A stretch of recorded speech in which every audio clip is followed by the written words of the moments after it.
বিপদে পড়লে আমরা চাইবো কার কাছে? আমাদের যাই দরকার হোক আমরা ফরিয়াদ করব কার কাছে? নাকি মাজারে যেয়ে চাবেন? মাজারে যেয়ে চাবেন? অনেকে তো মাজারে যেয়ে কপাল ঘষে, আছে না নাই? মাজারে যেয়ে সন্তান চায়, আছে? এই এলাকায় না, এলাকার লোকদের আকীদা খালেস আমি জানি। মাজারে যেয়ে কপাল ঘষে আর সন্তান চায়। আচ্ছা, মাজারে গেলে সন্তান পাওয়া যায়? আচ্ছা, মাজারে না গেলে যদি বাচ্চা না হতো, গরু ছাগলের যে বাচ্চা হয় ওরা কোন মাজারে মানত করে বলেন? কথা কি বুঝতেছেন? এই যে প্রতি বছর গরু ছাগল ভেড়া এগুলো যে বাচ্চা দেয়, এরা কোন মাজারে যে মানত করে? এজন্য চাইতে হবে একজনের কাছে, তিনি কে? মাজার জিয়ারত করা সুন্নাহ। আমরা মাজার জিয়ারত করব, আল্লাহ ওয়ালাদের কবরে যাব, আমরা সেখানে যে সালাম দিব, দোয়া করব, নিজের জন্য করব, কবরে শুয়ে থাকা মাইয়িতের জন্য করব, পুরো মুসলিম উম্মাহর জন্য করব। কিন্তু কবরে যিনি শুয়ে আছে ওই বাবার কাছে সন্তান চাওয়া যাবে? চাকরি চাওয়া যাবে? সফলতা চাওয়া যাবে? সফলতা দেয় কে? সবাই বলেন নাই, আওয়াজ করে বলেন, সফলতা দেওয়ার মালিক কে? এক কথাই রব্বুল আলামিন বলেন, ওয়া ইয়ামসাসকাল্লাহু বিদুররিন ফালা কাশিফা লাহু ইল্লা হু ওয়া ইয়ুরিদকা বিখাইরিন ফালা রাদ্দা লিফাদলি ইউসিবু বিহি মান ইয়াশাউ মিন ইবাদিহি ওয়া হুয়াল গফুরুর রহিম। আল্লাহু আকবার। আল্লাহ বললেন, ওয়া ইয়ামসাসকাল্লাহু বিদুররিন ফালা কাশিফা লাহু ইল্লা হু।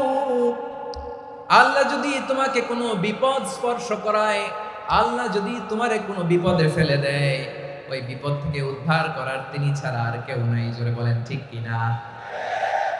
তিনি যদি কোনো বিপদে ফেলেন, তিনি ছাড়া বিপদ থেকে উদ্ধার করার কেউ নাই। আর তিনি যদি তোমার প্রতি কোনো অনুগ্রহ করতে চান, ওই অনুগ্রহ ঠেকিয়ে দেওয়ার ক্ষমতাও কারো নাই। আল্লাহ যদি আপনার সফলতা দিতে চায়, পৃথিবীর কোন শক্তি ওই সফলতাকে থামাতে পারে? এজন্য আল্লাহ বললেন, খবরদার, চিন্তার আকীদা খালিস করে নাও। ওয়া ইয়ামসাসকাল্লাহু বিদুররিন ফালা কাশিফা লাহু ইল্লা হু। আল্লাহ বিপদে ফেললে বিপদ থেকে উদ্ধার করার কেউ থাকে না। আর আল্লাহ যদি তোমার প্রতি দয়া দেখাতে চান, অনুগ্রহ করতে চান, ওই অনুগ্রহকে প্রতিরোধ করার মতো ক্ষমতা কারো নাই। তিনি তার বান্দাদের মধ্য থেকে যাকে ইচ্ছা তাকে দেন, যত ইচ্ছা তত দেন। তিনি ক্ষমাশীল, তিনি মেহেরবান। সুবহানাল্লাহ। তিনি ক্ষমাশীল, তিনি মেহেরবান। তাহলে এই আয়াত থেকে আমরা বুঝতে পারলাম, আমরা যদি বিপদে পড়ি আমাদেরকে কেউ বাঁচাতে পারে না। আমার বাবা আমারে বাঁচাতে পারে? হ্যাঁ? আমার মা আমাকে বাঁচাতে পারে? আমার বন্ধু আমারে বাঁচাতে পারে? আমার দলের কর্মী আমাকে বাঁচাতে পারে? আমার পীর সাহেব আমারে বাঁচাতে পারে? আমার পটুয়াখালীর ভাইয়েরা খেয়াল রাখবেন, বাঁচাতে পারে এক মহান সত্তা, উদ্ধার করতে পারে এক মহান সত্তা। চিৎকার করে বলুন, তিনি কে? আবার আল্লাহ বললেন, আম্মান ইউজিবুল মুদতাররা ইযা দাআহু ওয়া ইয়াকশিফুস সুআ ওয়া ইয়াজআলুকুম খুলাফাআল আরদ আইলাহুম মা'আল্লাহ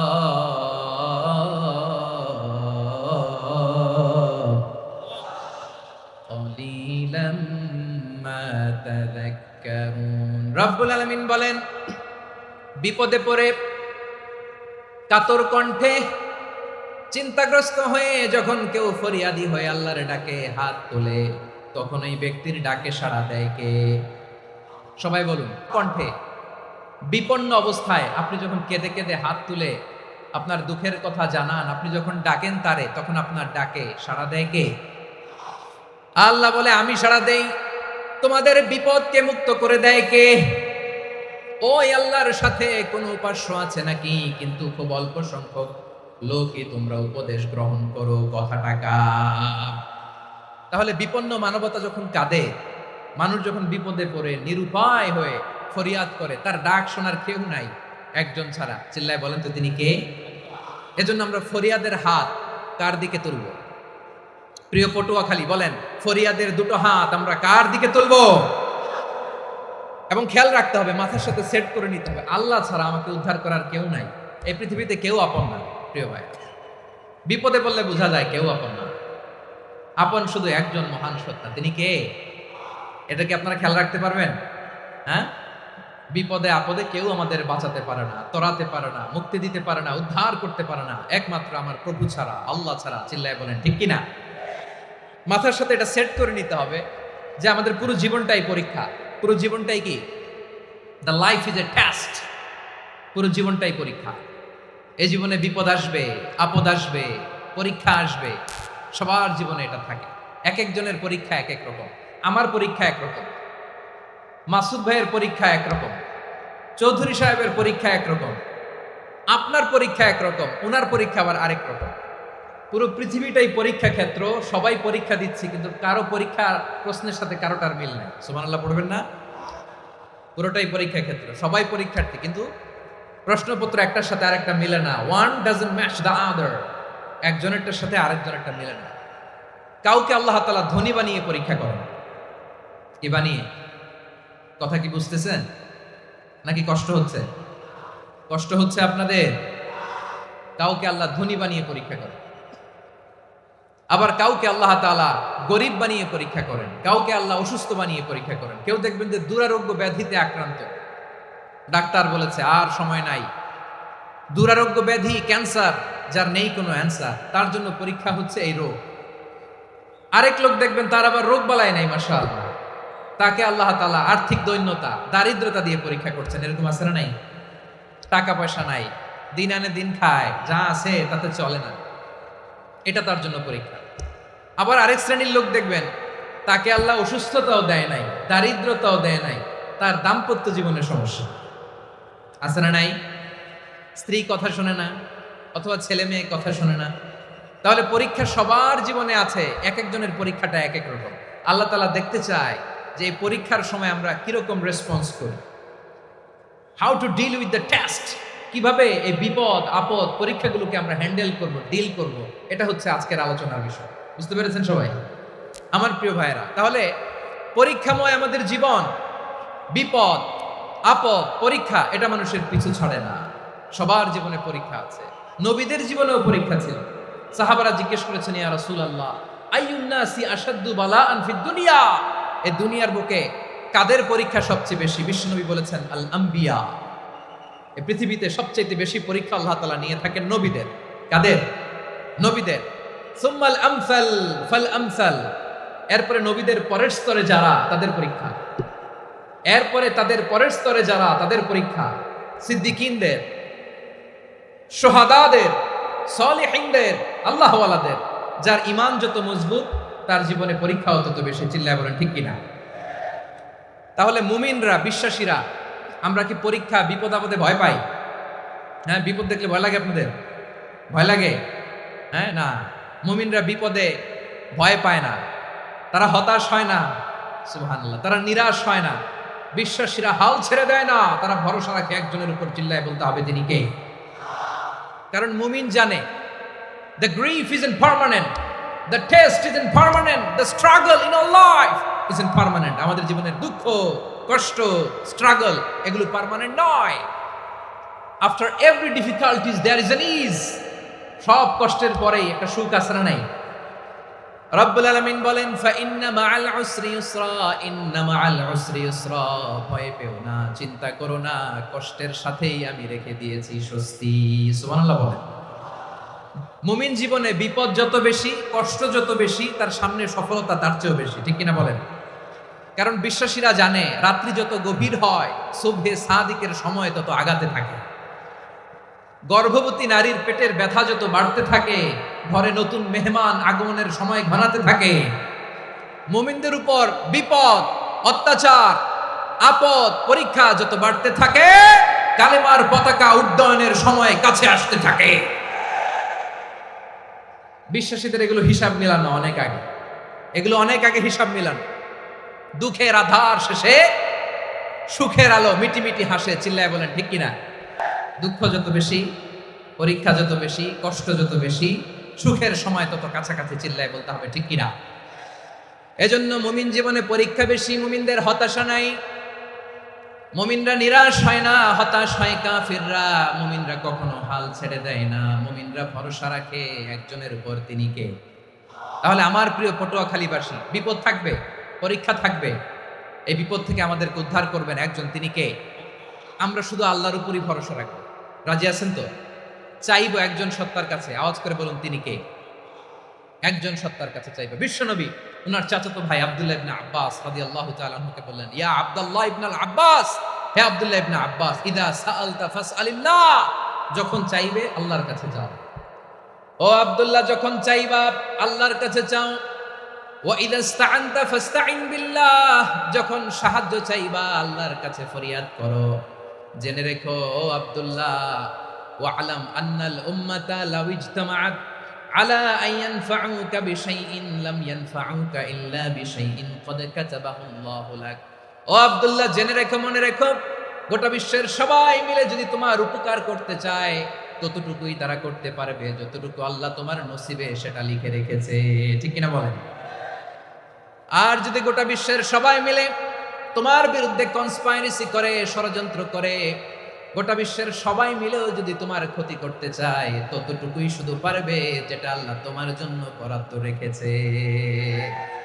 যতটুকু আল্লাহ তাআলা তোমার জন্য বরাদ্দ রেখেছে অতটুকুই ক্ষতি করতে পারবে, আর এক চুল বেশিও করতে পারবে না, কমও করতে পারবে না। চিল্লায় বলেন ঠিক কিনা? এজন্য আমরা চাইবো কার কাছে? সবাই বলেন নাই, আওয়াজ করে বলেন কার কাছে? সব সময় আমরা আল্লাহর কাছে চাইবো, বিপদে আপদে, সুখে দুঃখে, সচ্ছল অবস্থায় অসচ্ছল অবস্থায়, পরাজয়ের সময় বিজয়ের সময়, সব সময় আমরা ভরসা রাখবো কার উপর? সবাই বলুন। একদল লোক আছে যারা বিপদে পড়লে আল্লাহরে ডাকে। আছে না নাই? পটুয়াখালীতে মাশাআল্লাহ নাই। বিপদ আসলে আল্লাহরে ডাকে, বিপদ নাই আল্লাহও নাই। বিপদে পড়লে নামাজ পড়ে, বিপদও নাই নামাজও নাই। বিপদে পড়লে জিকির করে, বিপদ যখন চলে যায় ওদের জিকিরও বন্ধ হয়ে যায়। এরকম আছে না নাই? কিছু লোক দেখবেন পরীক্ষা আসলে নামাজ পড়ে। আছে আছে? জেনজি আওয়াজ করো, এরকম আছে? এই কমন পড়ে গেছে, কমন পড়ছে। দেখবেন পরীক্ষার সময় নামাজ পড়ে, পরীক্ষাও নাই নামাজও আছে। এরকম কিছু লোক আছে অসুস্থ হলে আল্লাহরে বড্ড ভালোবাসে, আল্লাহরে খুব ডাকে। অসুস্থ হইলে অসুস্থতাও নাই, আল্লাহ স্মরণও নাই। দেখবেন কিছু লোক নির্বাচন আসলে খুব আল্লাহ আল্লাহ হয়ে যায়। তখন দেখবেন মাথার মধ্যে হেজাব লাগায়, পাঞ্জাবি লাগায়, আল্লাহ আল্লাহ হয়ে যায়। নির্বাচনও নাই, এরপরে আল্লাহর কথাও নাই। আছে না নাই? না, এরকম হওয়া যাবে না। সব সময় আমরা আল্লাহরে ডাকবো, বিপদে আপদে সব সময় ভরসা রাখবো আমরা একজনের উপর। আওয়াজ করে বলেন তিনি কে? এ কথাই আল্লাহ তাআলা আমাদের চোখে আঙ্গুল দিয়ে জানিয়ে দিলেন, ফাইদা রাকিবু ফিল ফুলকি দা'আউল্লাহা মুখলিসিনা লাহুদ্দিন ফালাম্মা নাজ্জাহুম ইলাল বাররি ইযা হুম ইউশরিকুন। আল্লাহ বলে একদল লোক আছে, তারা যখন নৌযানে চড়ে, জলযানে চড়ে, সাগরের মধ্যে যখন জাহাজে চড়ে, লঞ্চে চড়ে, তারা যখন তুফানের সম্মুখীন হয় তখন তারা আল্লাহরে বড্ড বেশি ডাকে, একান্ত ভাবে ডাকে, বিশুদ্ধ চিত্তে ডাকে। আবার তুফান থেকে তাদেরকে সেফ জোনে নিয়ে, নিরাপদ জোনে নিয়ে যখন বন্দরে আমি আল্লাহ তাদেরকে ভিড়িয়ে দেই, ওই লোকগুলো আবার আমি আল্লাহর সাথে শিরিক করে। এরকম আছে না নাই? জাহাজে উঠছে, সাগরের মাঝখানে তুফান, ওই সময় দেখবেন আল্লাহ কারে কয়। এই কথা তো আপনাদেরকে বোঝানো সহজ, আপনারা তো নদীর দেশের মানুষ। লঞ্চে চড়েন নাই কারা কারা? দেখি, লঞ্চে চড়ছেন? হ্যাঁ, লঞ্চে চড়ে নাই এরকম একজনও নাই এখানে। আচ্ছা, লঞ্চে উঠছেন কে কে? দেখি। মাশাআল্লাহ মাশাআল্লাহ মাশাআল্লাহ, ঠিক আছে, আপনাদের বোঝানো সহজ। আচ্ছা, লঞ্চে উঠে তুফানের সম্মুখীন হয়েছেন, জলোচ্ছ্বাস, সবাই? মাশাআল্লাহ। তো এই ওয়াজ তো আপনাদের মুখস্থ, ঠিক কিনা বলেন? আমার বলার দরকার নাই, বলেন। মাঝ নদী, তুফান, জলোচ্ছ্বাস, জলের মধ্যে উচ্ছ্বাস, ঢেউ, টর্নেডো, সাইক্লোন, মেঘের ঘনঘটা, পরিবেশ ঘুটঘুটে অন্ধকার, লঞ্চ একবার এদিকে আরেকবার ওইদিকে, ভিতরে কি অবস্থা হয় বলেন তো? হ্যাঁ, তখন মুসলিম আল্লাহরে ডাকে, হিন্দু আল্লাহরে ডাকে, ঠিক কিনা বলেন? আস্তিক আল্লাহরে ডাকে, নাস্তিক আল্লাহরে ডাকে, ঠিক কিনা? লঞ্চের ভেতর, স্টিমারের ভেতর কান্নারে রোল পড়ে যায়, চিৎকারের রোল পড়ে যায়, সবার মুখ দিয়ে শুধু একটা আওয়াজ, লা ইলাহা, লা ইলাহা, লা ইলাহা, সুবহানাল্লাহ, আলহামদুলিল্লাহ, লা ইলাহা।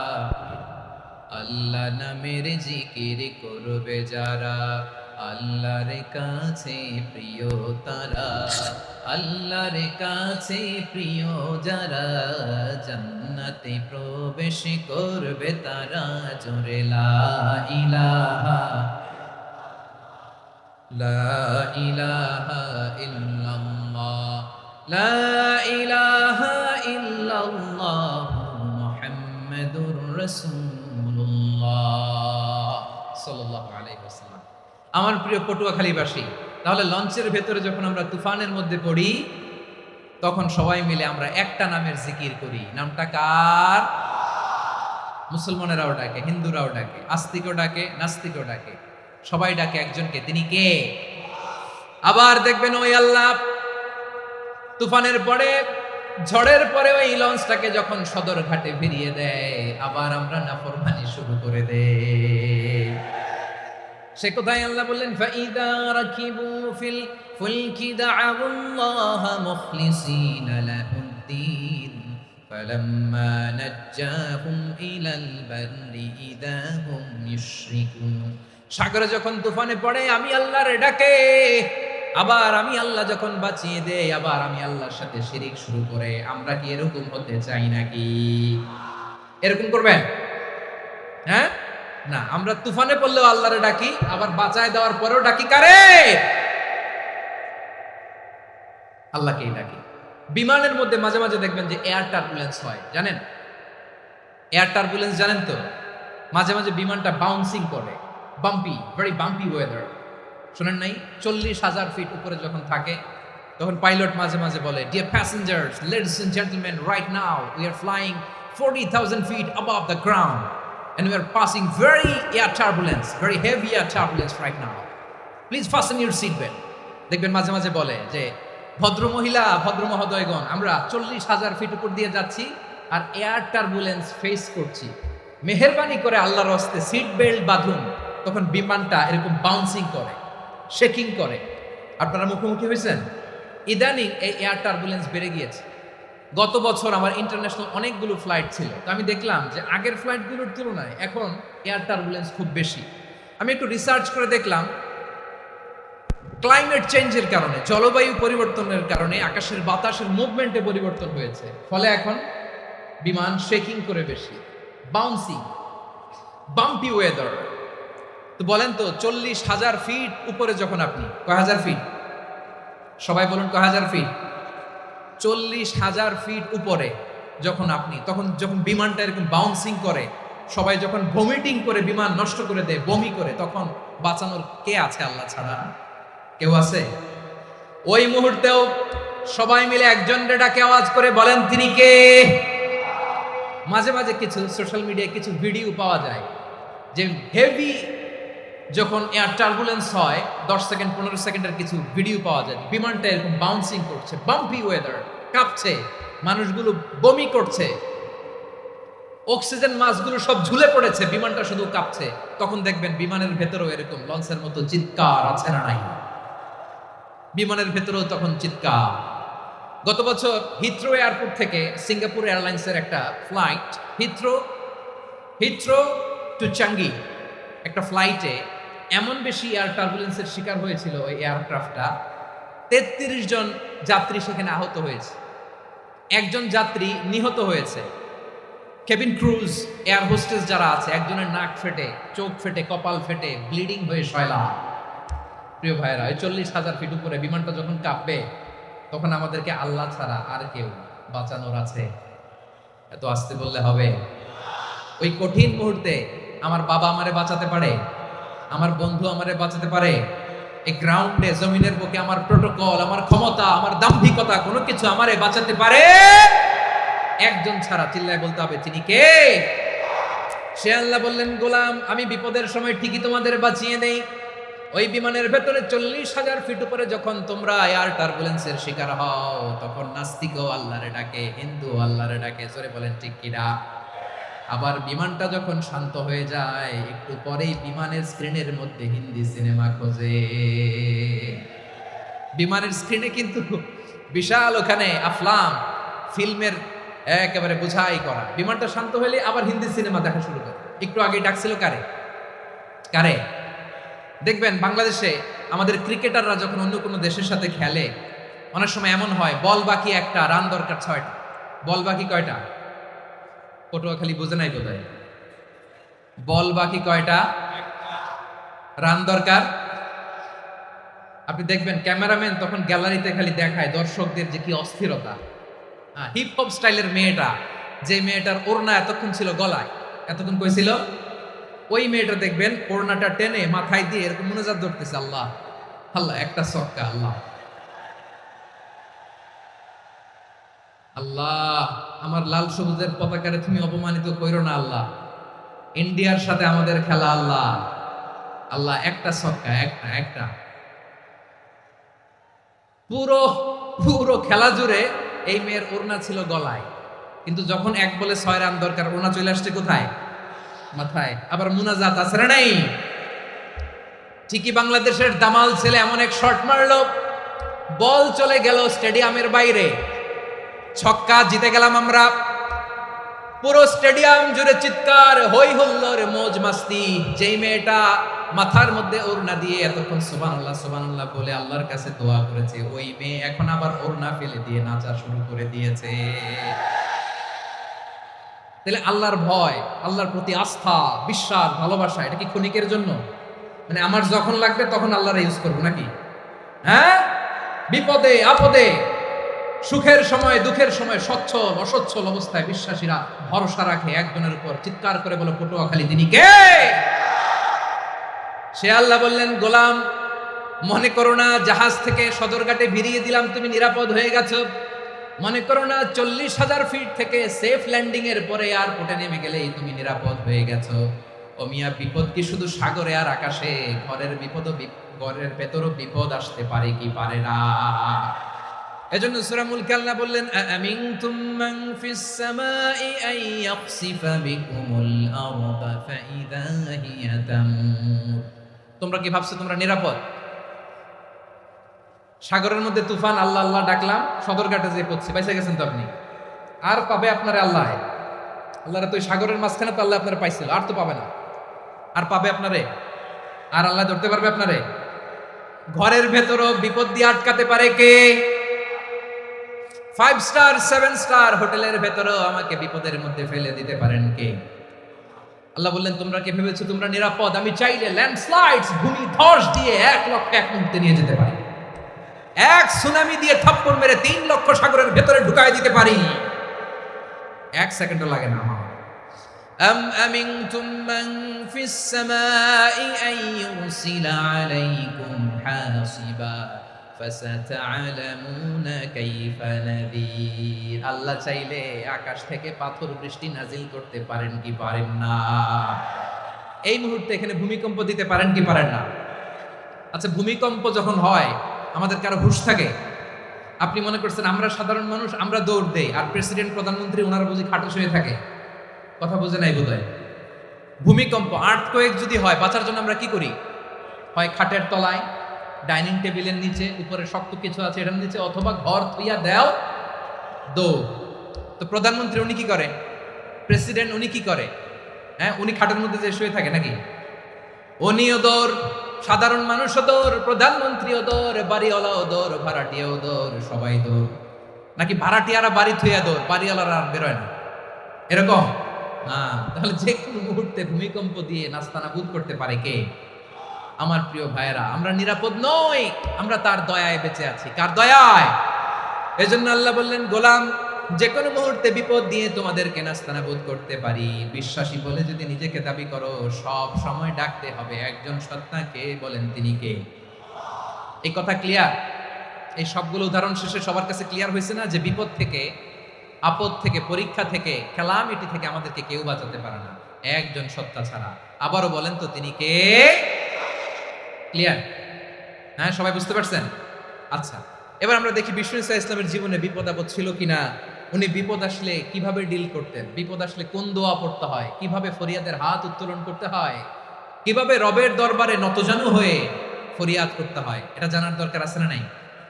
আসলে আমরা বিষ্ণুনবীর জীবনী থেকে দেখি বিপদ আসলে উনি কি করতেন। বিপদ আসলেই প্রথমে বিষ্ণুনবী সাল্লাল্লাহু আলাইহি ওয়াসাল্লাম একটা দোয়া পড়তেন। কি পড়তেন? তিনি পড়তেন ইন্না লিল্লাহি ওয়া ইন্না ইলাইহি রাজিউন। নিশ্চয় আমরা আল্লাহর জন্য, নিশ্চয় আমরা কার দিকে ফিরবো ভাই? আবার কার দিকে ফিরবো? আওয়াজ করে বলুন তো, আমরা এসেছি কার কাছ থেকে, আবারও ফিরে যাব কার কাছে? এজন্য বিষ্ণুই পড়ছেন ইন্না লিল্লাহি ওয়া ইন্না ইলাইহি রাজিউন। নিশ্চয় আল্লাহর জন্য, ওই আল্লাহর দিকেই আমরা ফিরে যাব। তারপরে বিষ্ণুই পড়তেন আল্লাহুম্মা আজুরনি ফি মুসিবাতি ওয়াখলুফ লি খায়রাম মিনহা।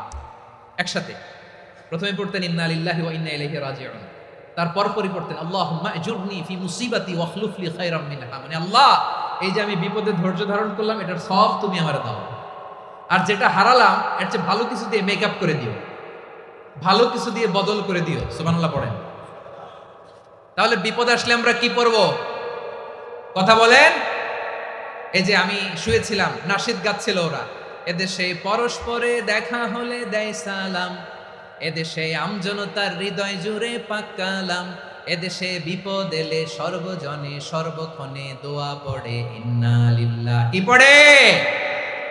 সুবহানাল্লাহ সুবহানাল্লাহ সুবহানাল্লাহ সুবহানাল্লাহ। এদেশে আজান শুনে সূর্য ওঠে শহর গ্রামে, এদেশে আজান শুনে সূর্য ডুবে সন্ধ্যা নামে, এদেশে সকল কাজে সবাই বলে বিসমিল্লাহ, এদেশে ভালো কিছু দেখে শুনে হাসি মুখে সবাই বলে মাশাআল্লাহ। সুবহানাল্লাহ পড়ে। তাহলে বিপদ এলে আমরা কি পড়ি? কথা বুঝলে সবাই উত্তর দিতে হবে। বিপদ এলে কি পড়ি? তাহলে বিপদ এলেই আমরা এখন থেকে ইন্না লিল্লাহ করবো, নাকি হাই হুতাশ করবেন? একদল আছে হাই হুতাশ করে, হায় আল্লাহ রে মোর কি হইল রে, মুই কি হরমু রে, মুই কমবে জামু রে, আছে না নাই?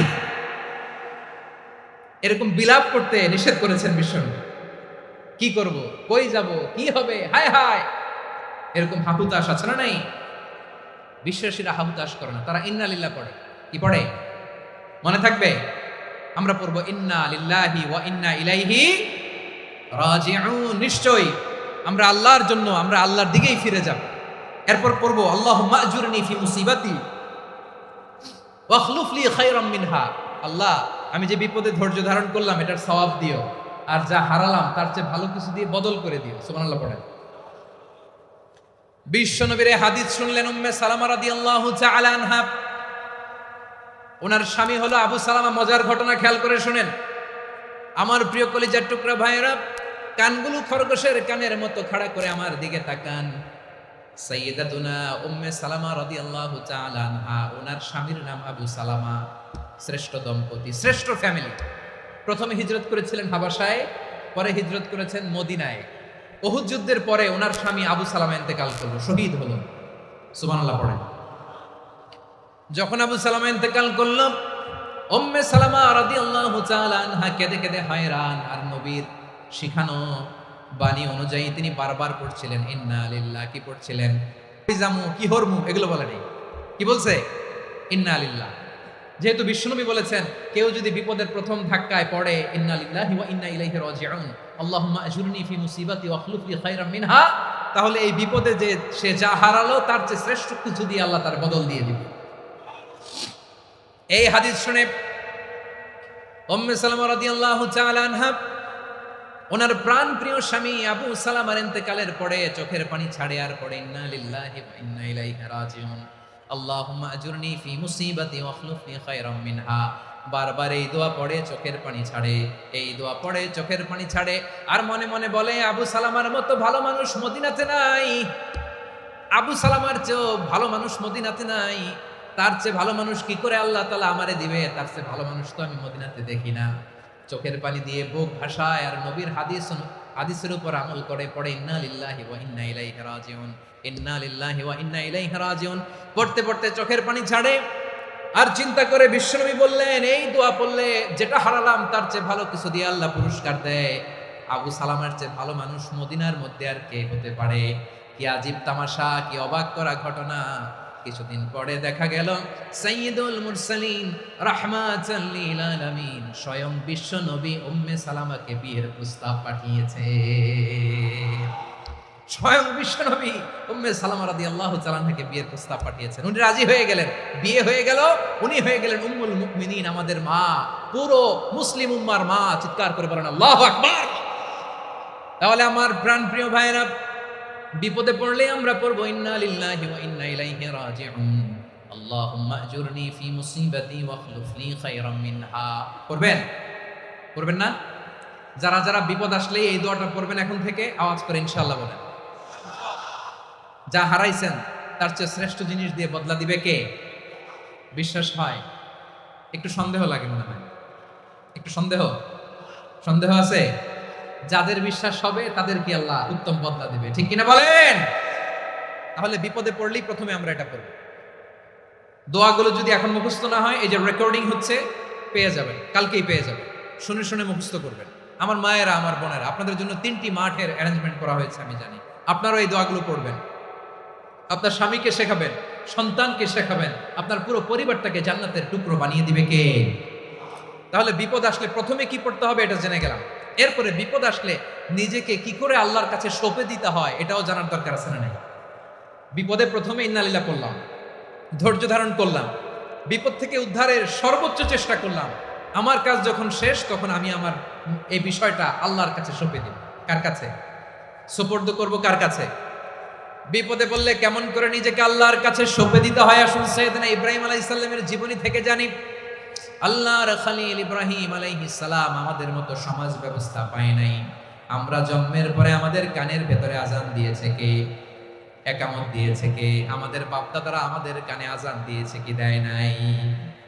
আমাদের জন্মের পরেই তো আজান, একামত, বাড়ির পাশে মসজিদ, প্রতিদিন আজান, জুমার খুতবা, প্রতি মাসে মাসে তাফসিরুল কোরআন মাহফিল, মসজিদ, মিনারা, অভাব নাই, ঠিক কিনা বলেন?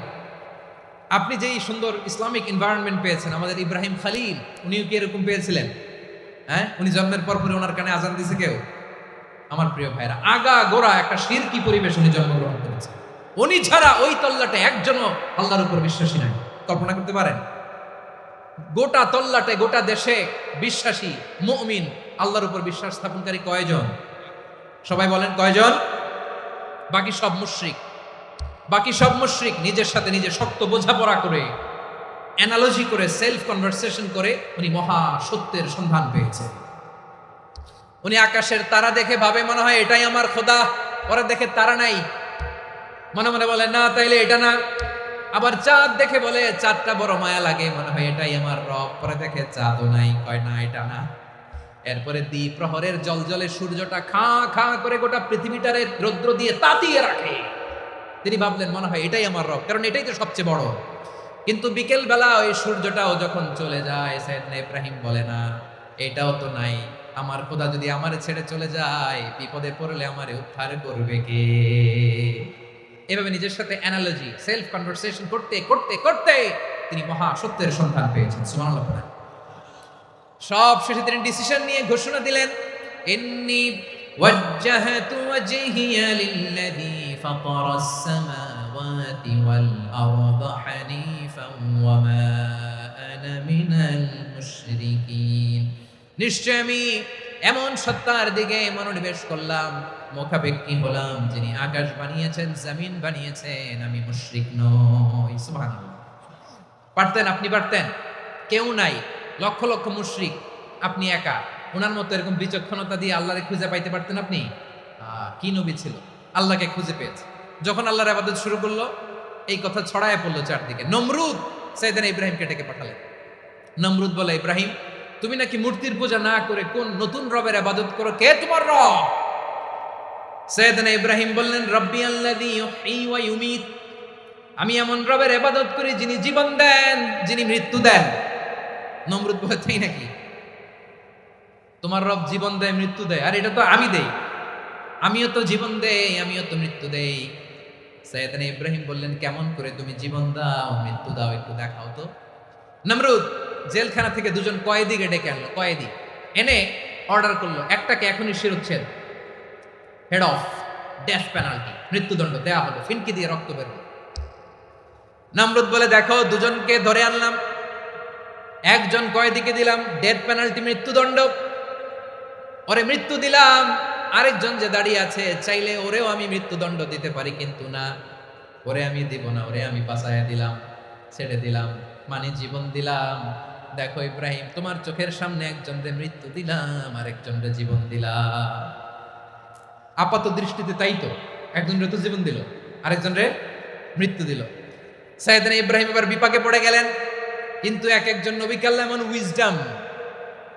এমন উইজডম বিচক্ষণতা দিয়ে এই জমিনে পাঠিয়েছেন, মুহূর্তের মধ্যে আল্লাহর খলিল ইব্রাহিম বললেন فإن الله يأتي بالشمس من المشرق فأت بها من المغرب فبهت الذي كفر। আল্লাহর খলিল ইব্রাহিম বললেন, নমরুদ বুঝলাম তুমি জীবন দাও, মৃত্যু দাও দেখলাম, কিন্তু আমার রব, আমার আল্লাহ প্রতিদিন সকালবেলা উষা লগ্নে ওই পূর্ব দিগন্ত থেকে সূর্যটাকে উদিত করেন, সাঁঝের বেলা, বিকেল বেলা, কুথুরি লগ্নে, সন্ধ্যা বেলা ওই দ্বিপ্রহরের জল জলে সূর্যটাকে পশ্চিম দিগন্তে ডুবিয়ে দেন। মানে সকালবেলা পূর্ব দিক থেকে উদিত করা সূর্যটাকে পশ্চিম দিকে বিকেলে তিনি ডুবিয়ে দেন। তুমি যদি পারো ওই সূর্যটাকে পশ্চিম দিক থেকে উদিত করে পূর্ব দিকে ডুবিয়ে দাও। সুবহানাল্লাহ পড়বেন না? দেখেন, ইনস্ট্যান্ট ইন্টেলেক্ট, মুহূর্তে বিচক্ষণতা, উইজডম কাকে বলে? নমরুদ পারবে? নমরুদের বাপ পারবে? ওর দাদা, ওর 14 গোষ্ঠী, গোটা বিশ্বের সব ক্ষমতাধর রাষ্ট্রনায়করা একসাথে হলে পারবে? বা বহিতাল্লাযী কাফার পারে নাই, ব্যর্থ হয়েছে, এবার তেলে বেগুনে জ্বলে উঠেছে, রেগে মেগে আগুন বলে ফালকুহু ফিল জাহিম। ওর সাথে তর্ক নাই, না পেরে এবার এটারে আগুনে ফেলা। বিশাল বিশাল গাছ কেটে লাকড়ি এনে আগুনের কুণ্ডলি বানানো হলো, দাও দাও দাও দাও করে আগুন জ্বলে। আল্লাহর খলিল ইব্রাহিমকে আগুনে নিক্ষেপ করা হবে। আল্লাহর খলিল সাইয়েদনা ইব্রাহিমের হাতের মধ্যে রশি দিয়ে টাইট করে বাঁধা হলো, পায়ের মধ্যেও টাইট করে রশি দিয়ে বাঁধা হলো। আল্লাহর খলিল ইব্রাহিমকে আগুনের কুণ্ডলির মধ্যে ফেলা হবে। ওমিয়া, আপনি যে বিপদের কারণে ভয় পান, হতাশ হন, এটা কোনো বিপদ ওনার বিপদের সামনে? পটুয়াখালী আওয়াজ করে বলুন, সাইয়েদনা খলিল ইব্রাহিমের বিপদের সামনে আমাদের বিপদগুলো কোনো বিপদ? এটা কোনো বিপদই না, এটা কোনো বিপদই না। হাত পা বেঁধে টাইট করে নিক্ষেপ করা হবে, সিম্পলি ফেলা যাবে না, কারণ দাও দাও করে দ্য ব্লেজিং ফায়ার, এমন আগুনের কুণ্ডলি, কাছে যাওয়া যায় না, আগুনের উত্তাপে নিক্ষেপ করা হবে। হাতে রশি বেঁধে, পায়ে রশি বেঁধে আল্লাহর খলিল ইব্রাহিম আলাইহিস সালামকে আগুনের মধ্যে নিক্ষেপ করা হবে।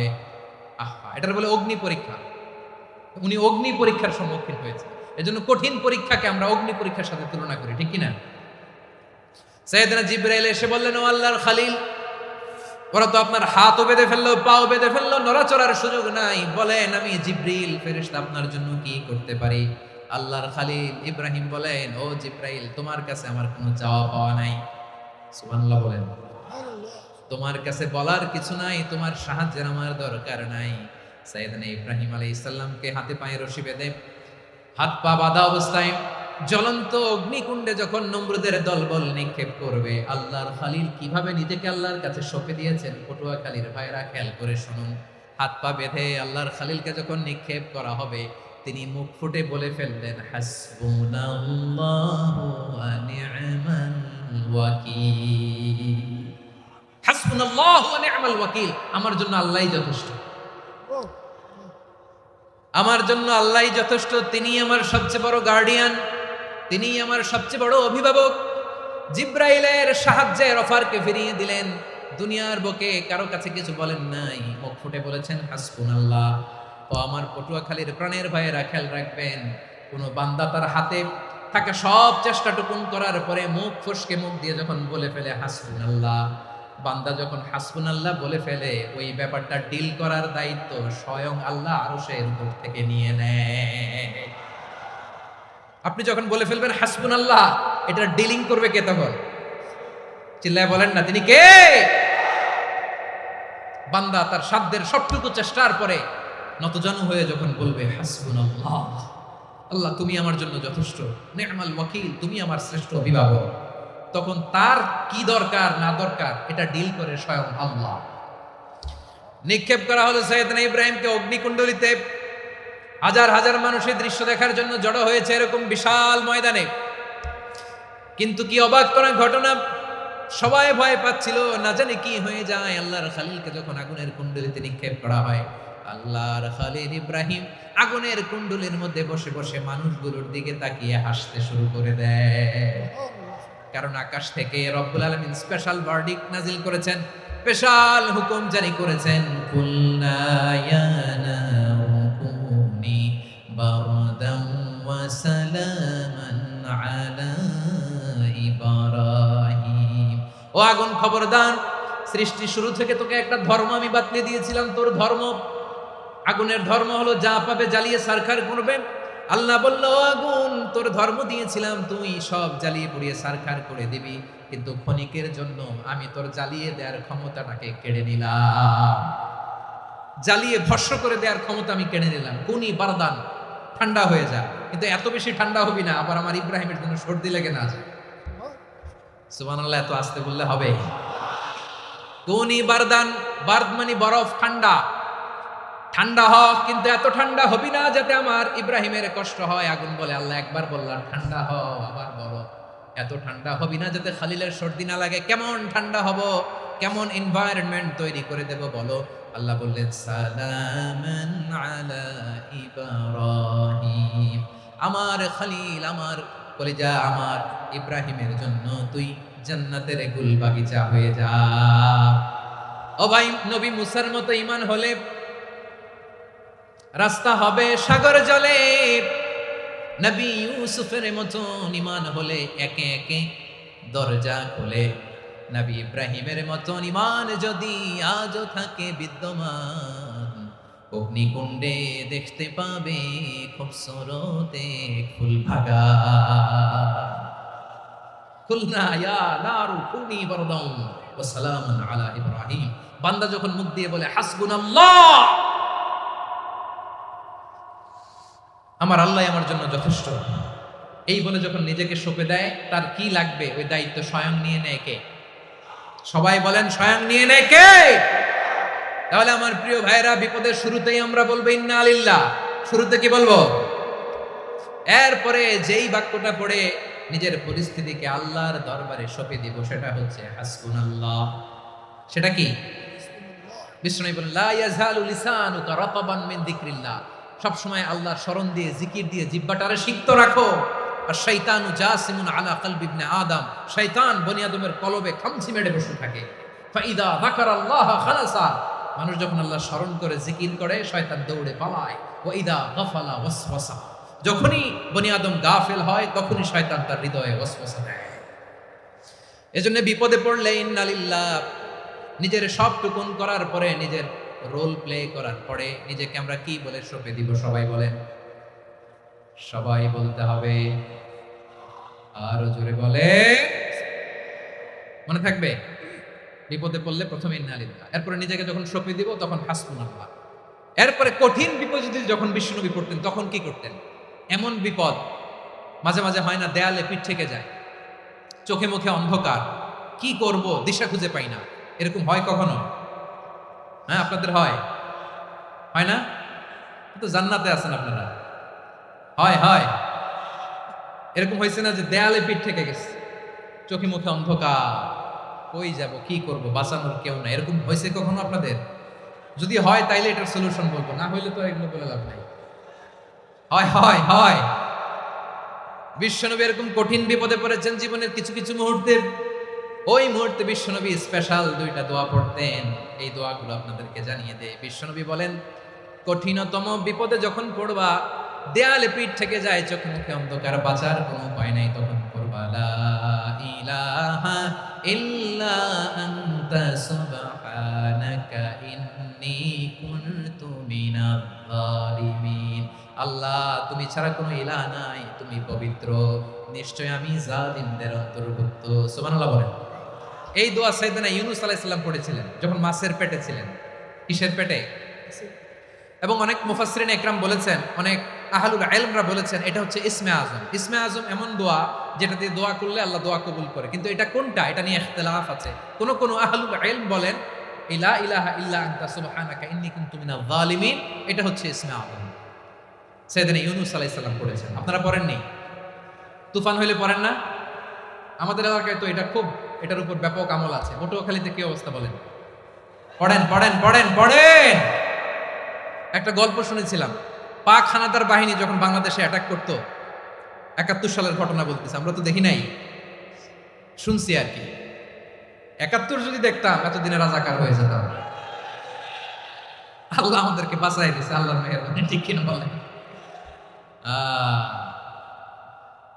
মন মতো হইলে মুক্তিযোদ্ধা, মন মতো না হইলে রাজাকার। কত কিছু দেখলাম এই শাহবাগের বুকে। আল্লাহ, ৭১ সালে দেখি নাই, আমরা শুনেছি পাক হানাদার বাহিনী জিজ্ঞেস করত মুসলিম না অমুসলিম চেক করার জন্য, বলতো কালেমা বল, কালেমা বাতাও। তো যারা কালেমা বলতে পারতো পাকিস্তানি বাহিনী নাকি ওদেরকে ছেড়ে দিত, শুনেছি। তো একজনকে, এক বাঙালিরে পেয়ে তার মাথার মধ্যে বন্দুকর নল ধরে বলতেছে কালেমা বল সালে, কালেমা বাতা, কালেমা বল। তো ভয়ের চোটে এই দোয়া পড়া শুরু করছে। ও পড়তেছে লা ইলাহা ইল্লা আনতা সুবহানাকা ইন্নী কুনতু মিনাজ জালিমিন। পাকিস্তানি বলে সালে ইয়ে তো মুসিবত কা কালেমা है। বাঙালি কয় হাম তো ভি মুসিবত মে হ্যাঁ। পাকিস্তানি বলে বেটা কোন দোয়া বললি, এটা তো মুসিবতের কালেমা। কয় আমিও তো মুসিবতে আছি, আমার মাথার মধ্যে বন্দুক ধরে তুমি আমার কালেমা জিজ্ঞেস করো, এখন কোনটা কালিমা আর কোনটা কি দোয়া, আমার হুশ আছে নাকি? প্রিয় ভাইরা, আসলে এটা দুআউল মুসিবা, বিপদে পড়লে এই দোয়া পড়তে হয়। লা ইলাহা ইল্লা আনতা সুবহানাকা ইন্নী কুনতু মিনাজ জালিমিন, এটা পড়বেন আপনারা। এই দোয়া পড়ে সাইয়েদনা ইউনূস আলাইহিস সালাম মাছের পেট থেকে রক্ষা পেয়েছিলেন। রক্ষা করেছিল কে? তুমি ইউনূস নবী রে যখন খাইলো মাছেতে গিলিয়া, ফেরেশতা পাঠাইয়া দিলে ইসমে আজম দিয়া।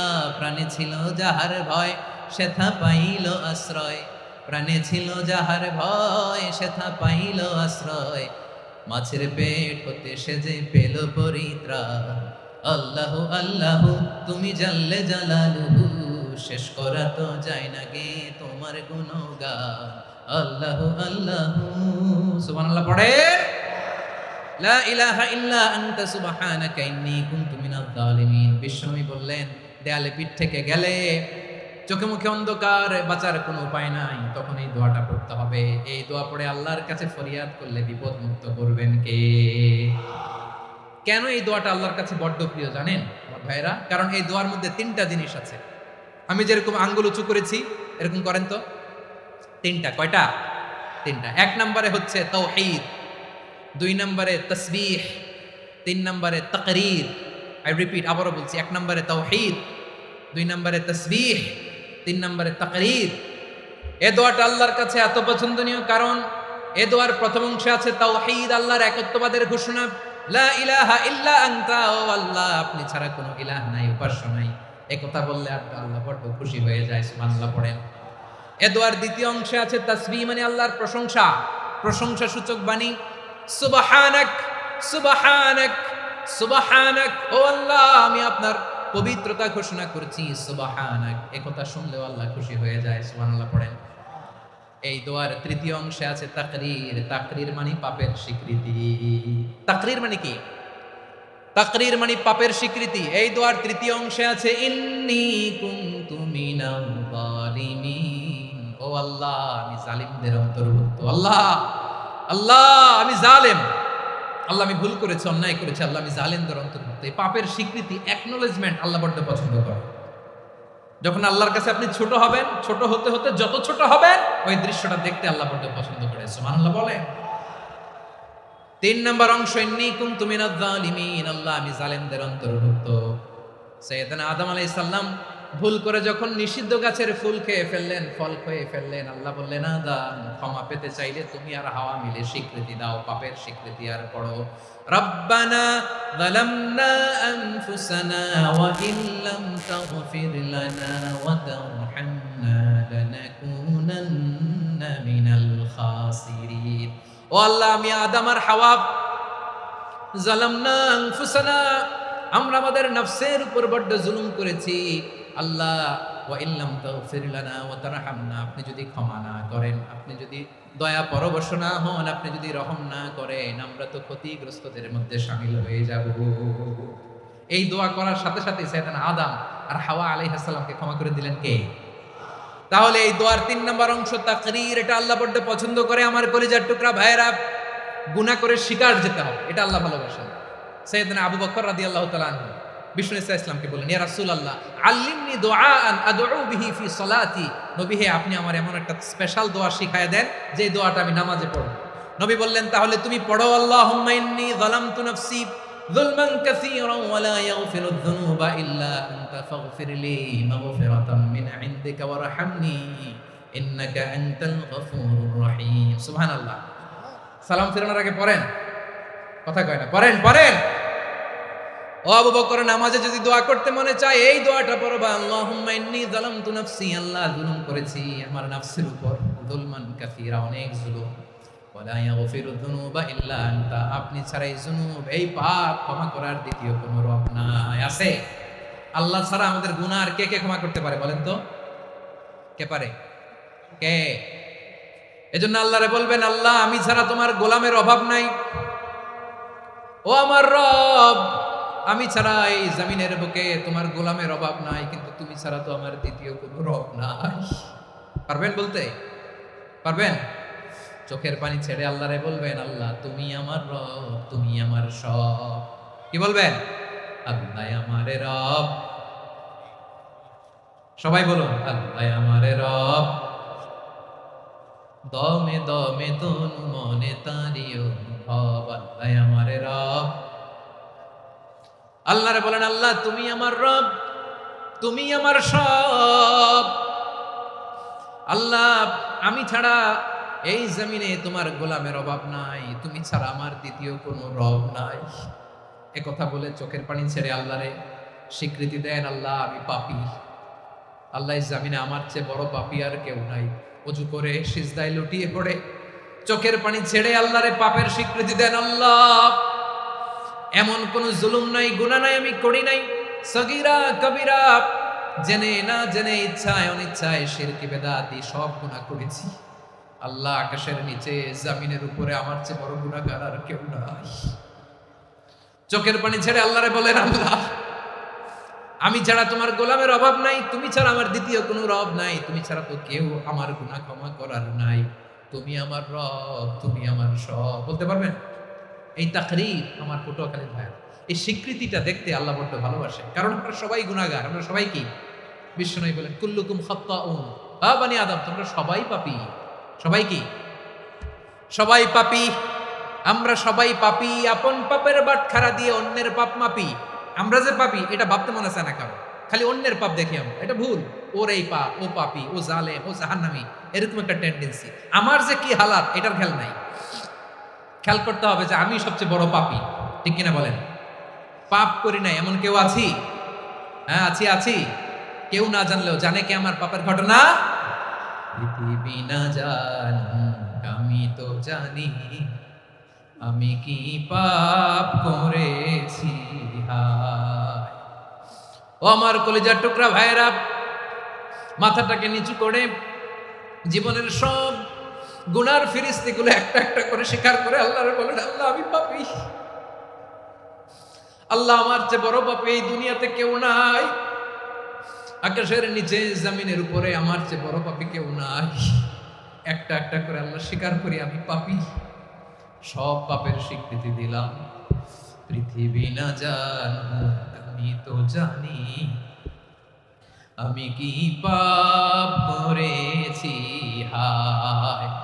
আমার পাপের করলে বিচার, বাঁচার আমার নাই উপায়। দয়াময় তুমি মাফ করো আমায়, মাফ করো আমায়। আল্লাহ তাআলা যদি দয়া করে আমাদেরকে মাফ না করে, আমাদের বাঁচার কোনো উপায় নাই। আপনি কি ভেবেছেন আপনার নামাজ দিয়ে আপনি জান্নাতে যাবেন? আপনি তাহাজ্জুদ গুজার, সেজদা দিতে দিতে কপালে দাগ ফেলেছেন, এটা আপনারা জান্নাতে নেবে না। আপনি এলাকার সবচেয়ে বড় হাতেম তাই দানশীল, এই দানের ভরসায় বসে আছেন, কশিন কালো না। আমাদের নামাজ, আমাদের রোজা, আমাদের ইবাদত, এগুলোকে মিজানের পাল্লায় উঠালে কোনো ওজনই হবে না। তবে আমাদের একটা কৌশল জানা আছে, আমরা আল্লাহর রহমতের ভিখারি। আমরা সেদিন আগেই গুনার স্বীকৃতি দিয়ে দেব। আমরা বলবো, আল্লাহ তুমি প্রশ্ন করার আগে তোমার একটা কথা বলি, আমারে কিছু জিজ্ঞেস করো না, আমি সব করেছি। এমন কোন পাপ নাই যে পাপ আমারে দিয়ে হয় নাই। তোমার রহমত দিয়ে তুমি জান্নাতে পাঠাবা, তোমার দয়ায় জান্নাতে যেতে চাই, আমল দিয়ে না। পারবেন বলতে? কিয়ামতের দিন আমরা বলবো, আল্লাহ আমার আমল দিয়ে জান্নাত চাই না, আমি তোমার দয়া দিয়ে জান্নাত চাই। তোমার দয়া ছাড়া আমার কোনো উপায় নাই। কারণ আল্লাহ যদি বিচার করে, বাঁচার কারো উপায় নাই। আল্লাহ যদি বলে ফেলেন তুই এটা করলি কেন, ওখানে গেলি কেন, কোরআনে 1000 বার নিষেধ করলাম তারপরেও এই পাপে জড়ালি কেন, এরকম প্রশ্ন ছুড়ে দিলে আমার উত্তর আছে? বাঁচার কোনো উপায় আছে? রোজ হাসরে হে আল্লাহ আমার করোনা বিচার, আল্লাহ করোনা বিচার। বিচার চাহি না তব দয়া চাই, এ গুনাহগার করোনা বিচার। আপনার আমল দিয়ে জান্নাতে যাবেন? কি দিয়ে যাবেন? আল্লাহর দয়া দিয়ে। আল্লাহর রহম আর দয়া ছাড়া কেউ জান্নাতের চেহারাও দেখতে পাবে না। আমার প্রিয় ভাইরা, এই দোয়া আল্লাহর কাছে পছন্দনীয় হওয়ার কারণ তিনটা। দোয়ার প্রথম অংশে আছে তাওহীদ, আল্লাহর একত্ববাদের ঘোষণা। এই দোয়ার দ্বিতীয় অংশ আছে তাসবিহ, আল্লাহর প্রশংসা সূচক বাণী। এই দোয়ার 3 নাম্বার অংশ পাপের স্বীকৃতি। তাহলে আমরা সবাই গুনাহগার। আমরা আল্লাহর কাছে পাপের স্বীকৃতি দিয়ে বলবো, ও আল্লাহ ইন্নী কুনতু মিনাজ জালিমিন, আমরা জুলুম করেছি, পাপ করেছি, অন্যায় করেছি, আল্লাহ বুঝতে পারি নাই। শয়তানের ওয়াসওয়াসায় পড়ে, বন্ধুর পাল্লায় পড়ে, নফসের খায়েশ মেটাতে যে আল্লাহ করে ফেলেছি। তুমি গুনাহ না মাফ না করলে আমাদের গুনাহ মাফ করার দ্বিতীয় কেউ নাই। ঠিক কিনা বলেন? এভাবে অনুতপ্ত হয়ে যদি আল্লাহর কাছে দোয়া করেন, দেয়ালে পিঠ থেকে গেছে, কোনো রাস্তা নাই বের হওয়ার, ওই মুহূর্তেও আপনাকে বিপদ থেকে উদ্ধার করবে কে? বিশ্বনবী চরম বিপদে পড়লে 2টা দোয়া পড়তেন। প্রথম হলো এটা, লা ইলাহা ইল্লা আনতা সুবহানাকা ইন্নী কুনতু মিনাল জালিমিন। এই দোয়াটা আমরা বেশি বেশি পড়ব প্রিয় ভাই। রাজি আছেন? সবাই আওয়াজ করে পড়ুন ইনশাআল্লাহ। আমার প্রিয় ভাইয়েরা, বিপদে পড়লে বিশ্বনবী আরো একটা দোয়া পড়তেন, লা ইলাহা ইল্লাল্লাহুল আযীমুল হালিম, লা ইলাহা ইল্লাল্লাহু রাব্বুল আরশিল আযীম, লা ইলাহা ইল্লাল্লাহু রাব্বুস সামাওয়াতি ওয়াল আরদি ওয়া রাব্বুল আরশিল কারীম। এই যে বললাম, রেকর্ড হয়ে গেছে। এখন তো আর ইনস্ট্যান্ট মুখস্থ না হলো, পরে মুখস্থ করে নেবেন। আল্লাহ ছাড়া কোনো উপাস্য নাই, তিনি সুমহান, মহা সহিষ্ণু। আল্লাহ ছাড়া কোনো উপাস্য নাই, তিনি সুমহান, আরশের অধিপতি।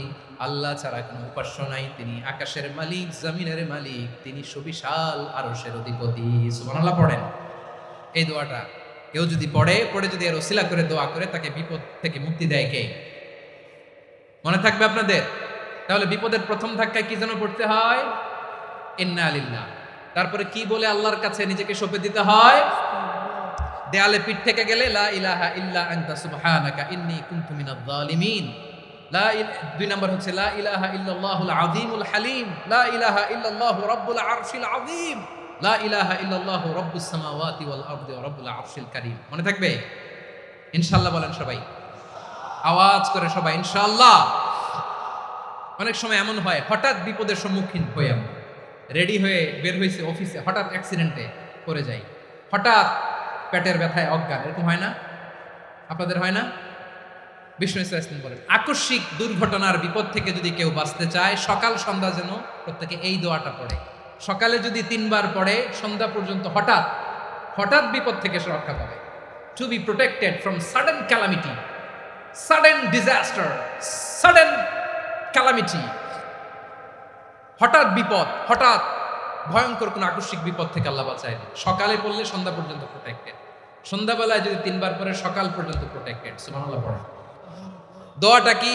দোয়াটা হচ্ছে বিসমিল্লাহিল্লাযী লা ইয়াদুররু মা ইসমিহি শাইউন ফিল আরদি ওয়ালা ফিস সামাই ওয়া হুয়াস সামিউল আলিম। ছোট না? অনেক ছোট, মুখস্থ করবেন।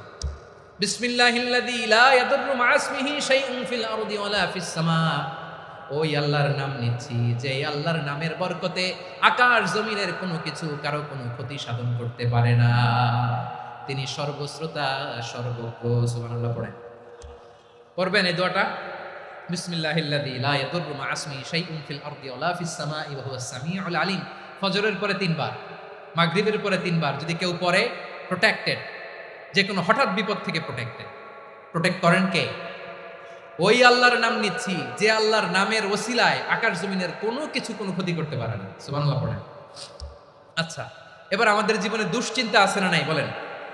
Tension, hyper tension, anxiety, depression, চিন্তা টেনশন নাই এরকম কে কে আছে দেখি? হাত তোলেন। ওই যে হাত তুলছে এক আল্লাহর ওলি, ওই যে। টেনশন নাই তোমার? মাশাআল্লাহ। ও না বুঝে তুলছে, জোকের চোটে, জোশের ঠেলায় ধাক্কায় তুলে ফেলছে। সবার জীবনে টেনশন আছে না নাই? এই দুশ্চিন্তা, পেরেশানি, মারাত্মক পেরেশানি থেকে মুক্তি পাওয়ার জন্য বিষ্ণু ইসলাম দুটো দোয়া পড়তেন। কয়টা? অনেকগুলো পড়তেন। স্পেশাল দুটো দোয়া আজকে আপনাদের শিখায়া যাবো। শুনবেন না? কষ্ট হচ্ছে? সংক্ষিপ্ত মুনাজাত দিয়ে দেই। ওরে আল্লাহ, আমি তো 9:30 ক্রস করে ফেলছি মাসুদ ভাই, খেয়াল করে নেই। আর কয়েক মিনিট। ঠিক আছে, ঠিক আছে। পেরেশানিতে পড়লে, টেনশনে পড়লে এই দোয়াটা, প্রিয় ভাইরা, বিষ্ণু ইসলাম যখন খুব বিপদে পড়তেন, দুশ্চিন্তা ওনাকে ঘিরে ধরতো, উনি পড়তেন ইয়া হাইয়্যু ইয়া কাইয়্যুম বিরহমাতিকা আস্তাগীথ। ইয়া হাইয়্যু ইয়া কাইয়্যুম বিরহমাতিকা আস্তাগীথ। ইয়া হাইয়্যু ইয়া কাইয়্যুম, হে শাশ্বত অবিনশ্বর, হে চিরঞ্জীব, বিরহমাতিকা আস্তাগীথ, তোমার রহমতের ওসিলায় তোমার কাছে ফরিয়াদ করি। এটা পড়তেন। আবার আরেক বর্ণনা এসেছে ইয়া হাইয়্যু ইয়া কাইয়্যুম বিরহমাতিকা আস্তাগীথ আসলিহ লি শা'নি কুল্লাহু ওয়ালা তাকিলনি ইলা নাফসি তারফাতা আইন। আসলিহ লি শা'নি কুল্লাহ, আল্লাহ আমার সবকিছু আপনি সেটেল করে দেন। আমাদের সব ঝামেলা সেটেল করে দিতে পারে কে? আমরা তো সেটেলমেন্টের জন্য এসপি সাহেবের কাছে যাই, ডিসি সাহেবের কাছে যাই, অমুক ভাইয়ের কাছে যাই, তমুক ভাইয়ের কাছে যাই। এই দোয়া পড়লে আরশের উপর থেকে আপনার ম্যাটার সেটেল করে দিবে কে? তাহলে পড়বেন ইয়া হাইয়্যু, হে চিরঞ্জীব। হাইয়্যু মানে চিরঞ্জীব, যিনি চিরকাল বেঁচে থাকবেন, মরবেন না। আল্লাহ মরবেন? তার কোনো লয় আছে? ক্ষয় আছে? সূরা রহমানে আল্লাহ বললেন কুল্লু মান আলাইহা ফানি ওয়া ইয়াবকা ওয়াজহু রাব্বিকা যুল জালালি ওয়াল ইকরাম ফাবিআইয়ি আলাই রাব্বিকুমা তুকাযিবান। জমিনে যা আছে সব ফান, ভ্যানিশ হয়ে যাবে, নিশ্চিহ্ন হয়ে যাবে, শেষ হয়ে যাবে, সব বিলুপ্ত হয়ে যাবে, একজন ছাড়া। জোরে বলেন তিনি কে?